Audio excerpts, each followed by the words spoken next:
Hello grade students, how's your life? Hopefully you are in a good condition. So welcome to this video with me, Syahriana Pratiwi, as a new English teacher. So before continuing it, let's say Basmalah together.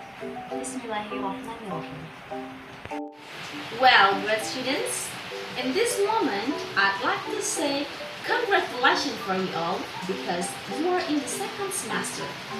So don't stop to study, keep learning English more, and keep spirit, okay? May Allah protect us whenever and wherever we are.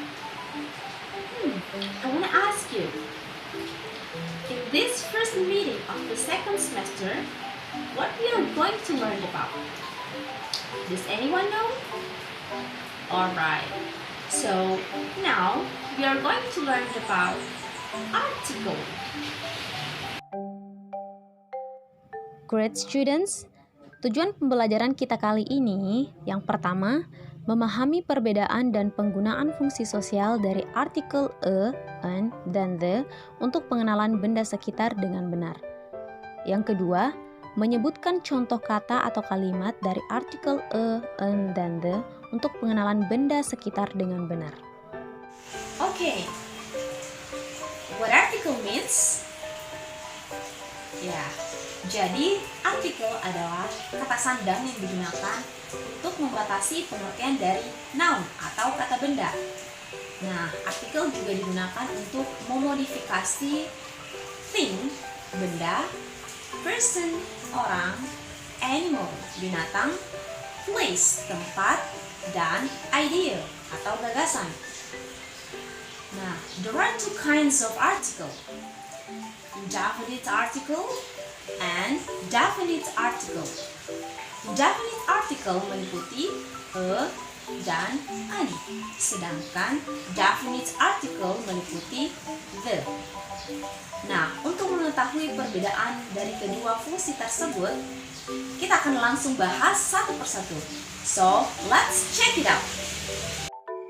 Yang pertama ialah indefinite article.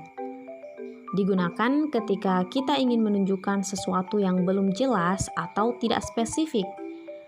Dengan kata lain, sesuatu yang belum ditentukan. Nah, artikel di sini terdiri atas a dan an, yang berarti sebuah, seekor, seorang, sebutir, dan lain sebagainya, yang menunjukkan bendanya itu hanya satu, atau singular, tunggal. Nah, artikel a digunakan sebelum kata benda yang diawali dengan bunyi konsonan atau bunyi huruf mati. For example,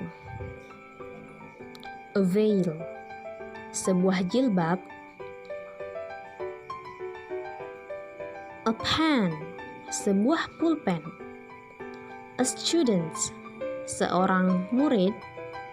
A cat, seekor hewan. Sedangkan artikel an digunakan untuk kata benda yang diawali dengan bunyi vokal atau huruf hidup.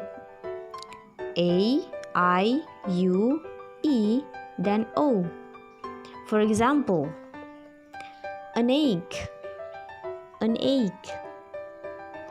An eagle, an eagle. An hour, an hour. Nah, khusus untuk an hour, di sini katanya kan diawali huruf H atau H. Namun bunyinya itu menunjukkan bunyi vokal. Jadi otomatis sebelumnya itu adalah artikel an. Oke, jadi kita mengatakan an hour, tidak mengatakan an hour. 1 jam, an hour. Selanjutnya, definite article ialah artikel yang merujuk pada suatu kata benda yang bersifat pasti atau spesifik. Nah, the biasa digunakan sebagai kata sandang bagi benda tunggal atau singular maupun benda jamak atau plural, juga uncountable noun atau kata benda yang tidak dapat dihitung. Nah, contoh dari Singular ialah the veil, the book, the pen. Nah, contoh dari jamak atau plural ialah the veils, the cars, the pens. Nah, contoh dari uncountable noun atau kata benda yang tidak dapat dihitung ialah the sugar, the sand, the water, the salt. Nah, untuk lebih mengetahui perbedaan fungsi dari indefinite article dan definite article, let's see the sentences. First is, I saw a bag. Artinya, saya melihat sebuah tas. Yang kedua, I saw the bag.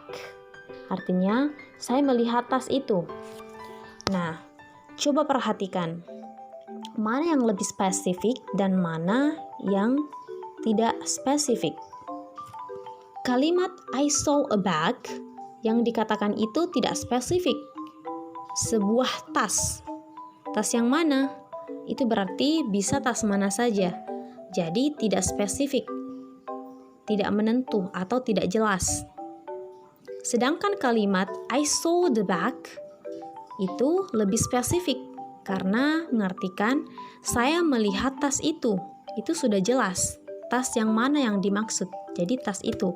Tas yang dimaksud bisa saja tas yang ada di meja, tas yang ada di kursi, tas yang ada di lemari.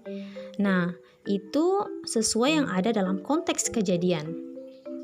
Nah, itulah perbedaan fungsi dari indefinite article dan definite article. The message of this lesson, don't ever stop to study and enjoy every learning process that you undergo, because Allah will raise your level. Sebagaimana Allah berfirman dalam Quran surah Al-Mujadalah ayat 11, wahai orang-orang yang beriman, apabila dikatakan kepadamu, berilah kelapangan di dalam majelis-majelis, maka lapangkanlah, niscaya Allah akan memberi kelapangan untukmu. Dan apabila dikatakan, berdirilah kamu, maka berdirilah. Niscaya Allah akan mengangkat derajat orang-orang yang beriman di antaramu dan orang-orang yang diberi ilmu beberapa derajat. Dan Allah maha teliti apa yang kamu kerjakan. Maha benar Allah dengan segala firman-Nya. Well, great students, I think enough for this lesson today. And I expect that you have already understood what I explained to you. So, see you next time. Wassalamualaikum warahmatullahi wabarakatuh.